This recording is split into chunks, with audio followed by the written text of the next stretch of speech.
Hey everyone, welcome to Flip Chart Friday. What is Flip Chart Friday, you're asking? Well, we wanted to get our policy views across in a visual manner that was fun, and then we found out that Whiteboard Wednesdays was already in use.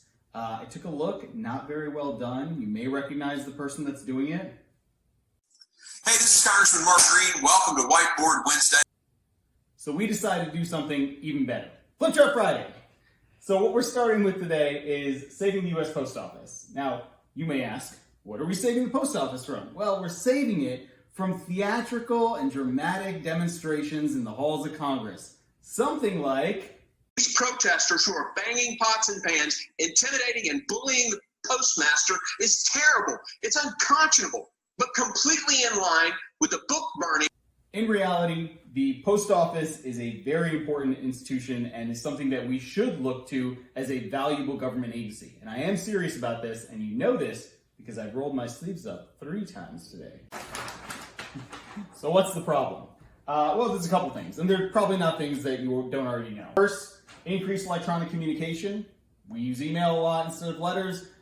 We report things on websites. We don't really just send documentation through the mail anymore, at least as much. Lower use of traditional postal services, including the use of stamps for all these things. Package delivery competition. The U.S. Postal Service is not the only package delivery service in existence. And as recently as this year, Amazon was trying to get its own package delivery service off the ground. And of course, crippling regulation. Yes, that's right. A Democrat is talking about crippling regulation. So what is that? Paella! Not that paella. Postal Accountability and Enhancement Act. All right, let's go with that. Now, I know what you're thinking. Kieran, you've been talking about accountability and transparency for many, many months now. Yeah, I have. But guess what? Not everything that says accountability actually means accountability. Government Accountability Office, where I work, that's accountability. Other accountability acts, those are definitely accountability. This one didn't do anything for accountability.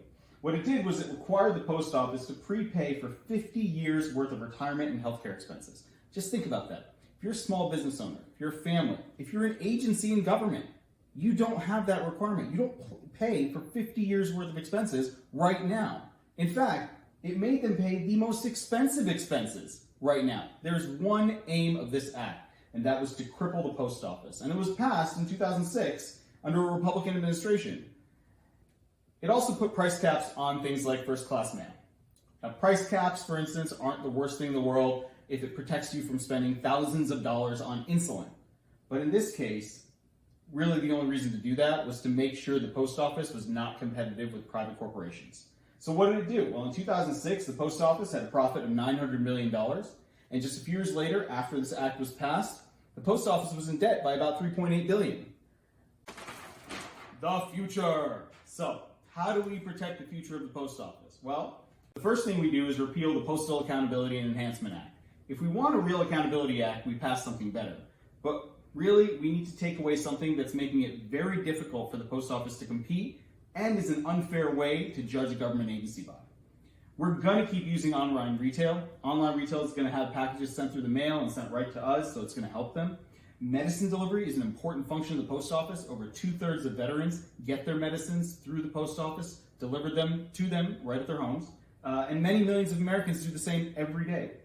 Traditional mail is not gone. You still send stuff in the mail. Send cards, send flowers, send a lot of different things that the Postal Service is going to deliver. Send a card to your mom or grandmother. It's the nice thing to do. But finally, enhancing our democracy. This is why we're here, right? Is because we want to make sure that everyone who's eligible to vote and can do so during a pandemic. And the Postal Service is our way to protect that democratic right.